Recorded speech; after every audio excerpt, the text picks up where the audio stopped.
Welcome to True Echo, where the quietest moments carry the loudest echoes. Today's story begins in a dusty southern diner with a waitress just trying to make it through another hard morning. But when she chose compassion over company policy, she lost her job, and gained something far greater. What happened next would bring 4 Marines, a national spotlight, and a town to its knees. This isn't just a story about kindness, it's about courage, community, and standing up when it counts. Stick around, because this is one you'll never forget. Danielle Monroe's Tuesday began like too many before it, with exhaustion. The kind that clung to her bones and made her question how many more mornings like this she could take. She was 29, but her tired eyes told a story well beyond her years. Single mother to 8-year-old Kian, she lived in a cramped duplex on the south side of Mon, Georgia. The walls were thin, the fridge was always humming louder than it should, and the kitchen table wobbled no matter how many times she tightened the legs. But it was home. Bills loomed like shadows in every room. The gas light in her car had been on for 2 days. Kian had a lingering cough that wouldn't quit, and the medicine from the clinic wasn't cutting it. Danielle had barely eaten more than a granola bar herself. But she pulled on her apron, tied her curly hair back into a puff, and made her way to the Dixie Belle Diner, the old red brick spot on Peachtree Lane that always smelled like fried onions and burnt coffee. It wasn't glamorous. But it helped keep the lights on. Most weeks, anyway. That morning shift had been dragging along. A few regulars sat at their usual booths, gossiping about high school football like it was CNN breaking news. Danielle moved between tables, topping off coffees with her practiced, tired smile. Then, the bell above the door jingled. In walked a man who looked like a strong breeze could knock him over. He moved slowly, with a kind of dignity that time hadn't eroded. His boots were scuffed, jeans faded, and he wore an oversized army jacket that hung off his frame like a memory.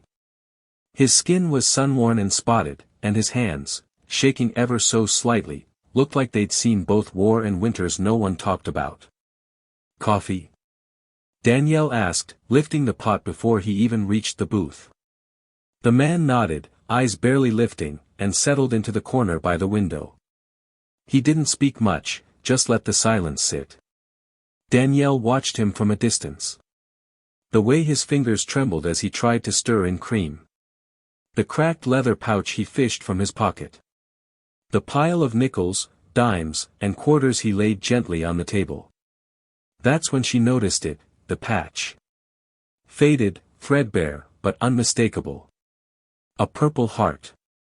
Barely hanging onto the sleeve of his jacket like it was forgotten by the world.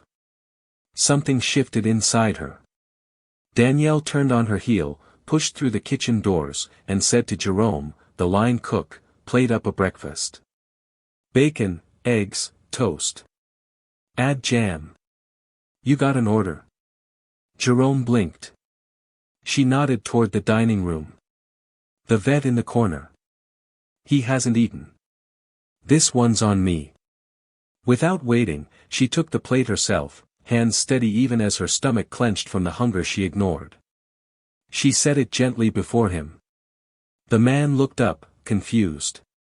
"I didn't order this." "I know," she replied, voice soft. "It's already paid for." His eyes welled. "God bless you," he whispered. "You've done more for us than we'll ever be able to repay," Danielle said, smiling, before turning to walk away. But her steps faltered. Standing behind the counter, arms crossed and eyes burning, was Marjorie Blakely, manager of the Dixie Belle. Known for her sour face and rigid rules. She said nothing, not yet, but Danielle felt the storm already brewing. Moments later, her name was called. "Danielle. My office. Now." The office at the back of the Dixie Belle Diner was no bigger than a walk-in closet, dimly lit with a dusty desk and an old clock that ticked 5 minutes ahead of reality. Danielle had stood in this room before, usually for shift changes or schedule complaints. But this time was different. The air was thick with tension. Marjorie didn't even offer a seat. You think this is a charity?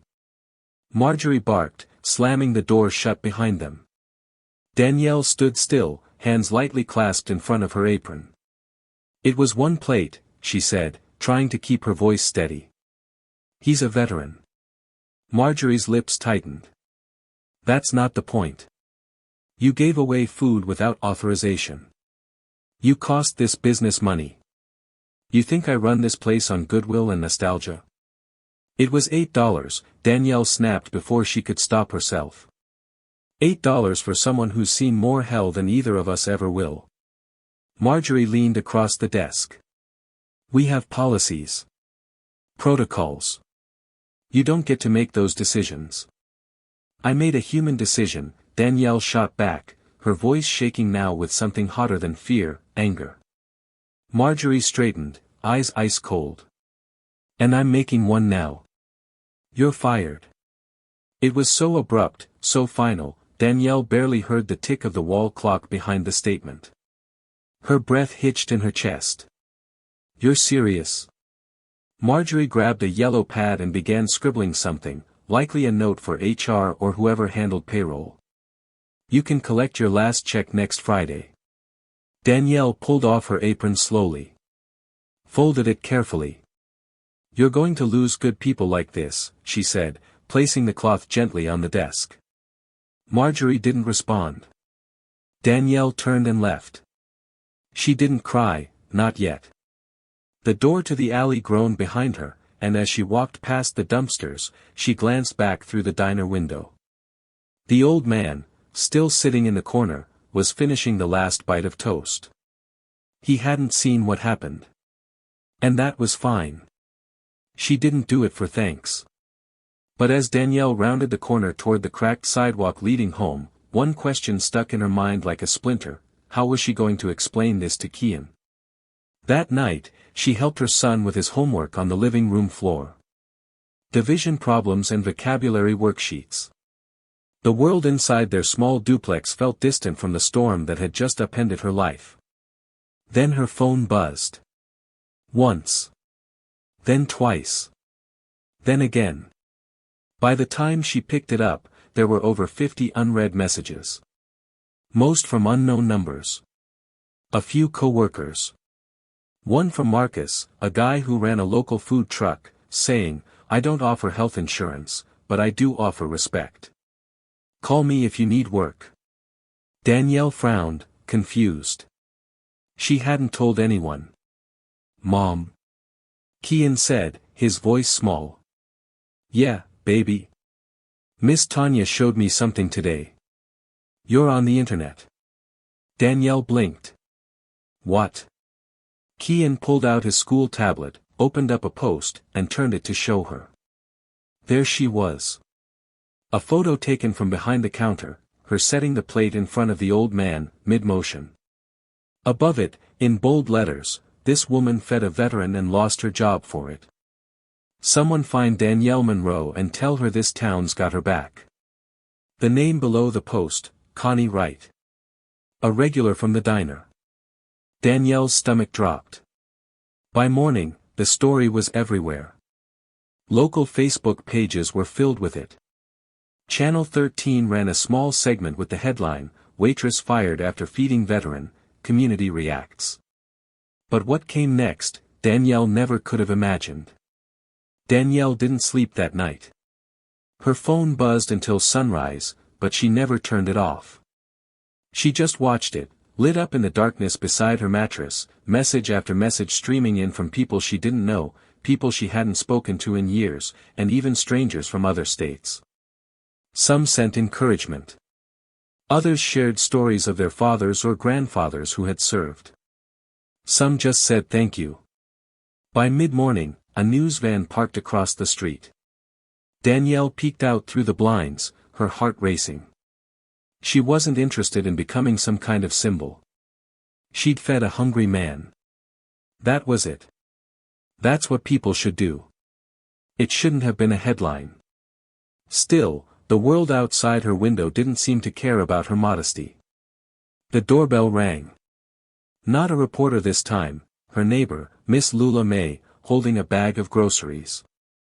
Sugar, I don't want no interview. Just figured you and that boy could use some bread and apples. Danielle blinked fast. Miss Lula, thank you. Don't thank me, the older woman said, stepping into the kitchen without waiting for an invitation. Thank yourself.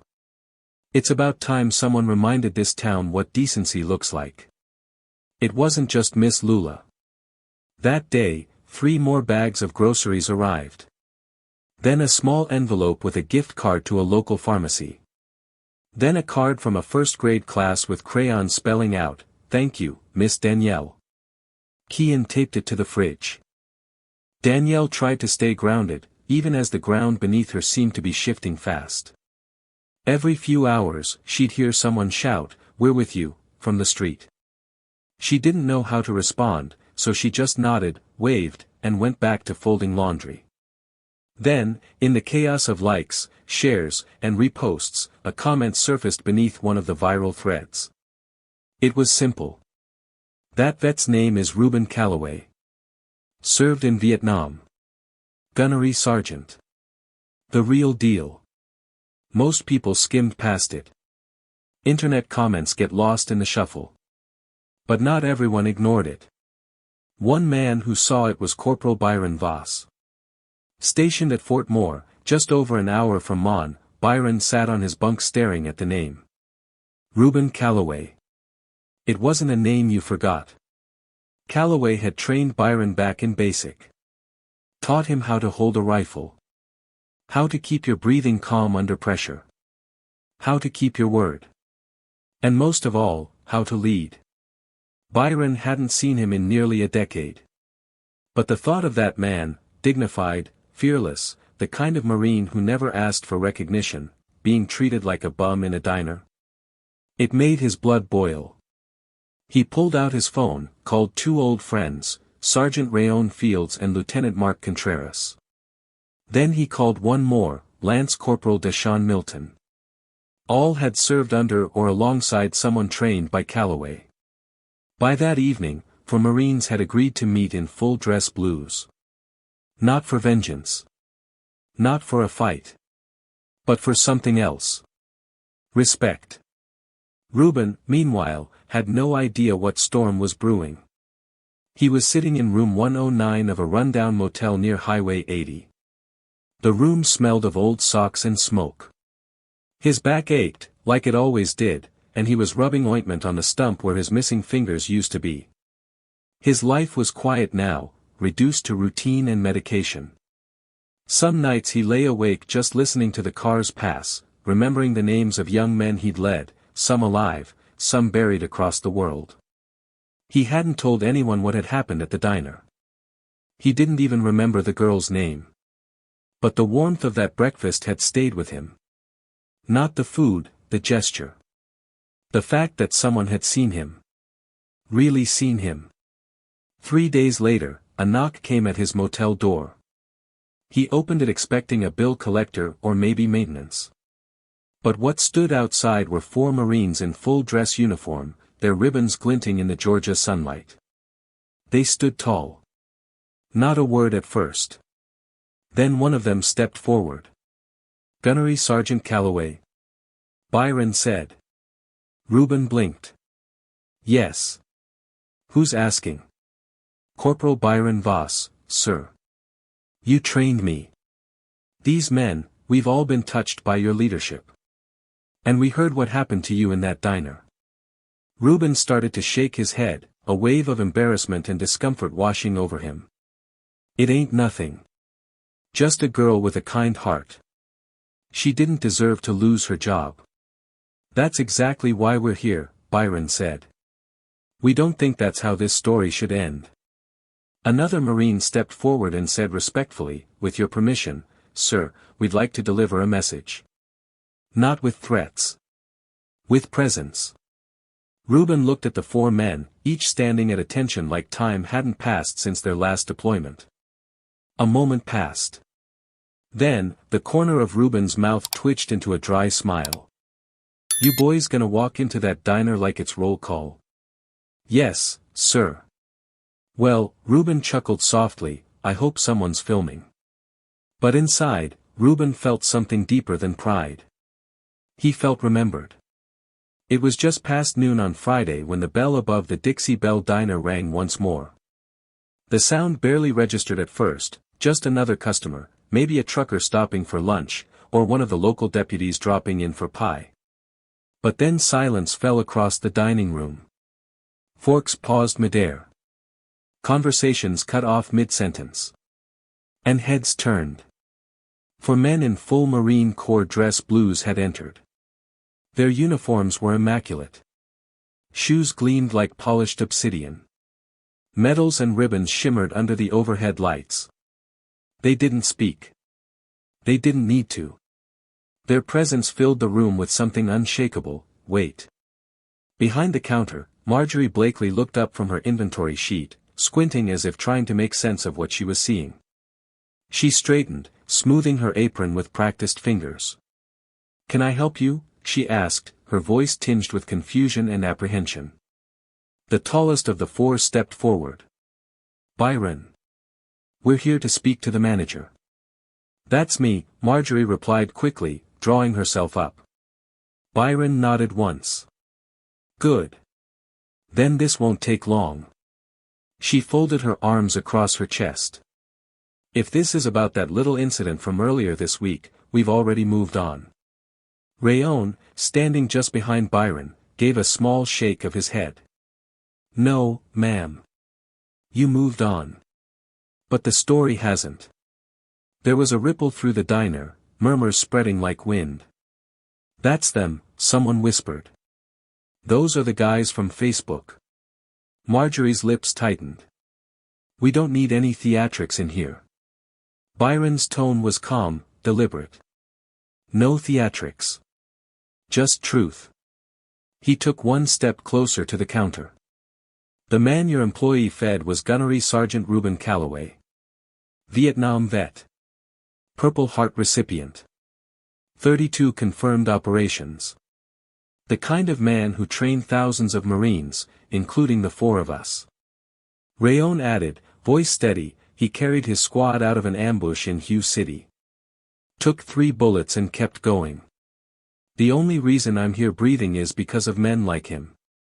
Marjorie tried to speak, but her throat caught. Byron leaned slightly forward, not threatening, just firm. "Your waitress, Danielle Monroe, saw a hungry man and gave him a meal. You saw a price tag and gave her a pink slip." In the back, a slow clap started. One person, then another. Then it stopped. No cheering, just silence thick with discomfort and judgment. Marjorie's face flushed a deep red. "This is not your business," she snapped. "You don't get to come in here and—" "We're not here to argue," Byron interrupted smoothly. "We came to deliver a message. You fired someone for doing the right thing. For showing compassion.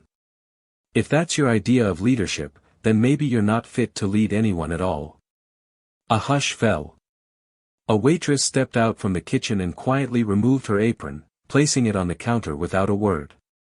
Rayon reached into his coat and pulled out an envelope. He laid it gently on the counter. "From Sergeant Calloway. He asked us to give you this." Marjorie stared at it but didn't move. Her hand trembled slightly at her side. The Marines turned. No dramatics. No speeches. Just the same quiet force they'd entered with. And when they walked out, something shifted. The door shut behind them, but the silence remained. Customers pushed back their chairs and stood. Some left money on the tables. Some didn't. But most walked out. A woman in scrubs leaned toward her waitress and whispered, "That was the bravest thing I've seen all week." Inside her office, Marjorie finally opened the envelope. It wasn't a letter. It was a photograph. Black and white. A much younger Reuben Calloway, in uniform, one arm slung around a boy who couldn't have been more than 18. Marines stood in formation behind them. Proud. Unbroken. On the back, written in worn ink. "I've seen war, death, and hate. But what broke me was watching a woman be punished for doing good. Shame on you. Gunnery Sergeant Art Calloway. By the next morning, the cafe was nearly empty. The regular coffee crowd didn't show up. The line cook, Jerome, called out, sick. But Danielle knew the truth, he was done, too. Even the pastry delivery guy had cancelled his usual Saturday drop. A handwritten sign taped to the window read in thick red marker. This place doesn't serve respect. We're not serving them. One by one, the town had made its choice.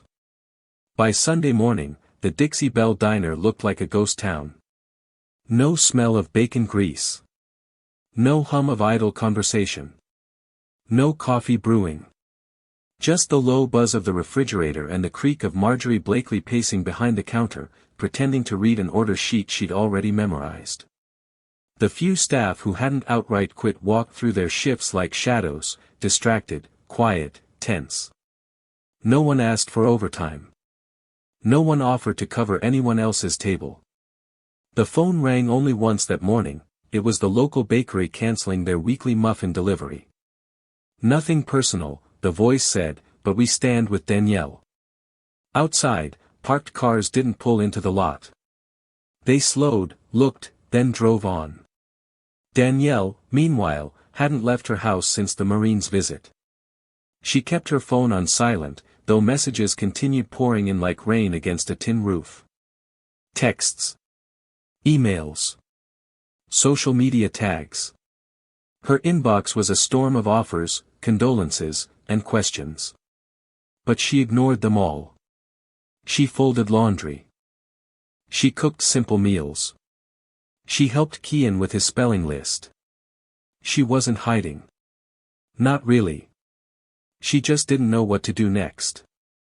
Until Sunday afternoon. There was a knock at the door. Mom. Kian called from the front room. Someone's here again. Danielle dried her hands on a dish towel and walked to the door slowly. When she opened it, her breath caught. There they were again. The same 4 Marines. Standing tall on her porch. Byron removed his cap, this time with a warm smile.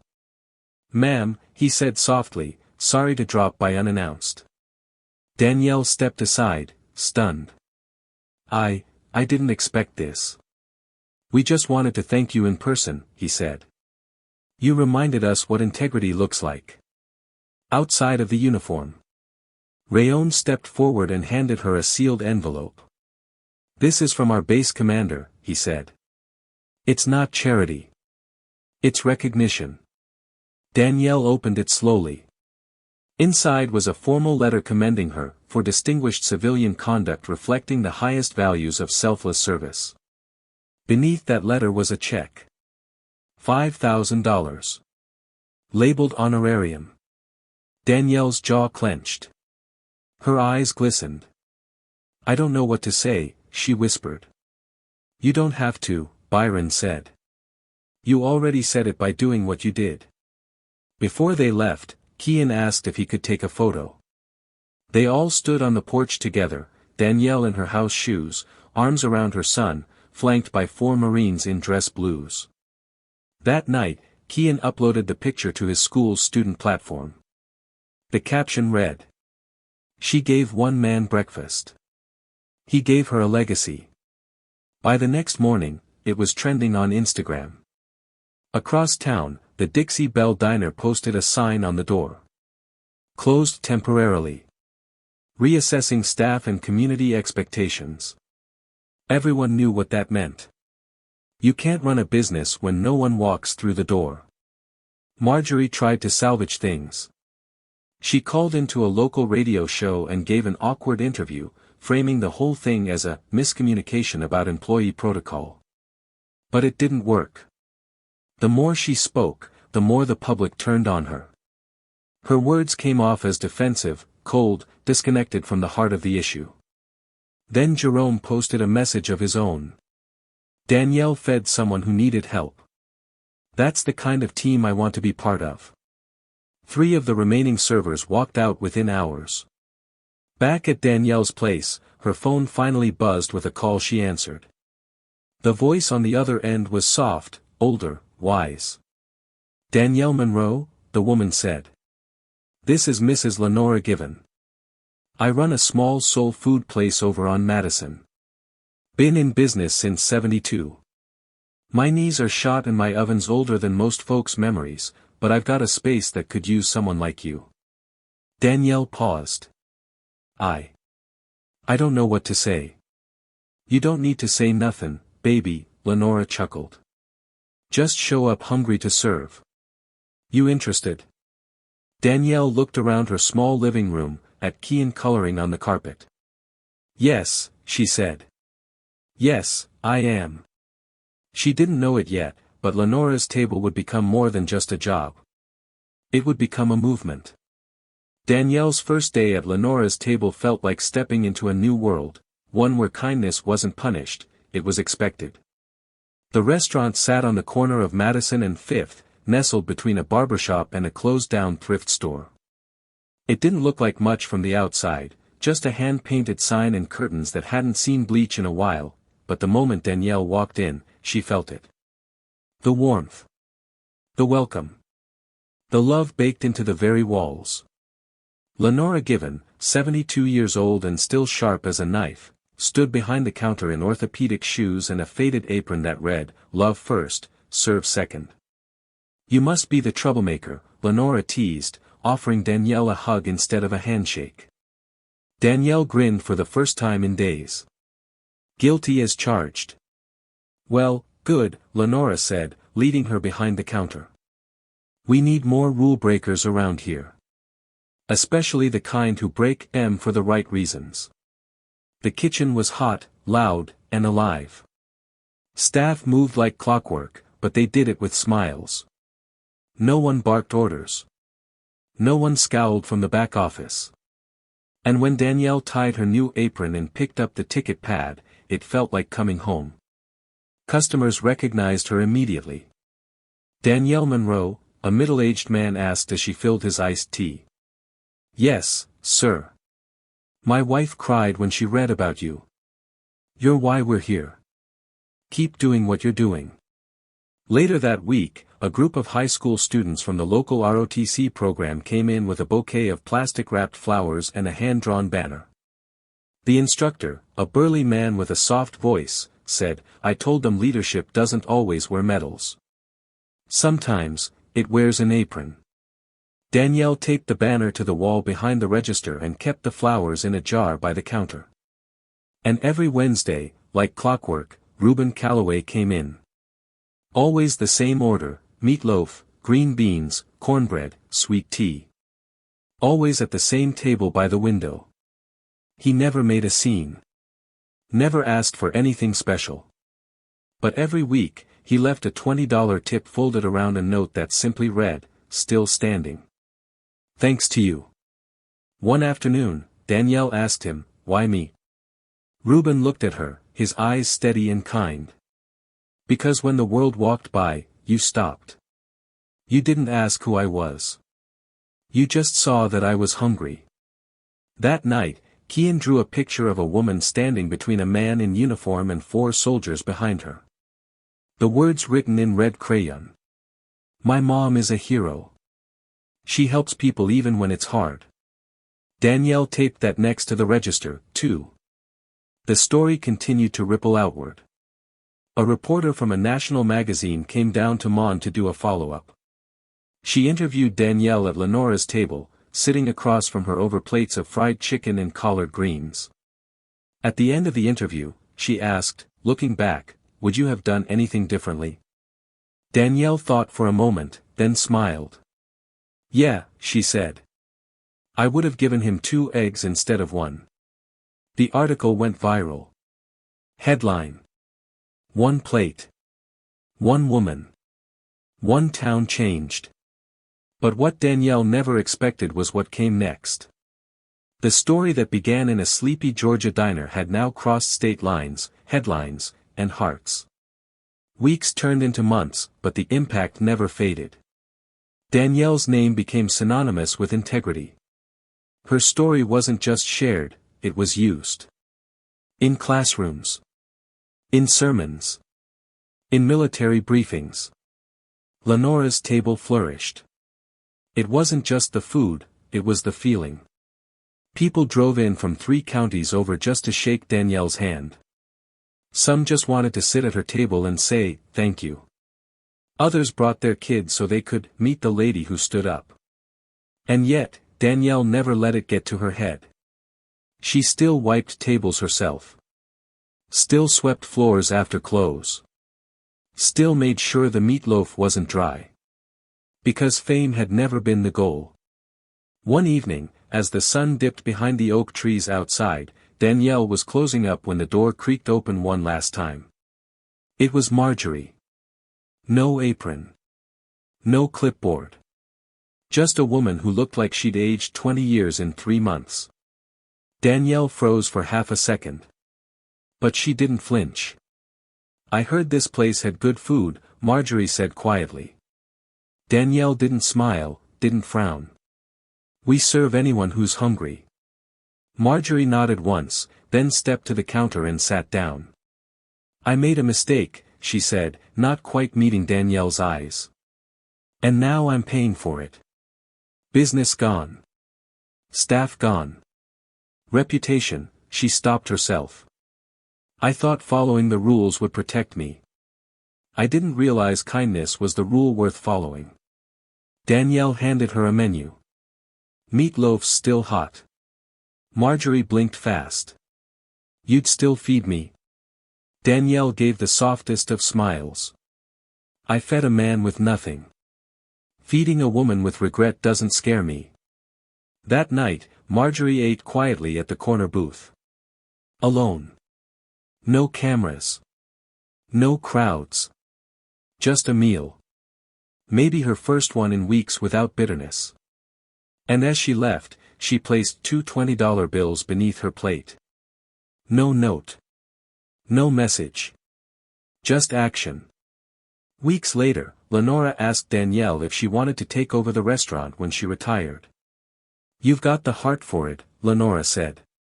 "And this town already trusts you more than half the city council." Danielle didn't answer right away. But in her mind, she saw Kian's drawing. Ruben's weekly notes. The students, the flowers, the second chances. She said yes.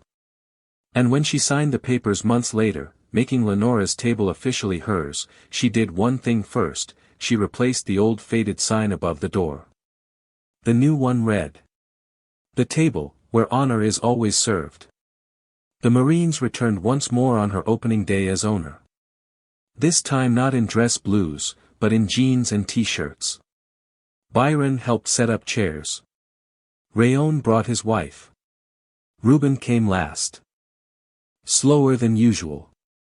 But with a smile. He handed Danielle a folded note, as he always did. She waited until the rush died down to read it. "You gave a man his dignity. Then you gave a town its conscience. Keep going. Still standing, because of you. R.C." That night, Kian watched his mother lock the door to her very own restaurant for the first time. "You tired, Mom?" he asked. Danielle looked up at the stars. Then down at her son. "No," she said. "I'm just getting started. One plate. One act. One woman who reminded us all that kindness is never wasted." Danielle Monroe didn't just feed a hungry veteran, she fed a starving town its humanity. And in doing so, she built a legacy. Let this be your reminder: compassion doesn't need permission. When the system punishes decency, stand firm. Even the quietest voice can echo forever. If this story moved you, subscribe to True Echo for more real, powerful, and inspiring stories. Leave a comment, share your thoughts, and pass this story on to someone who needs to hear it.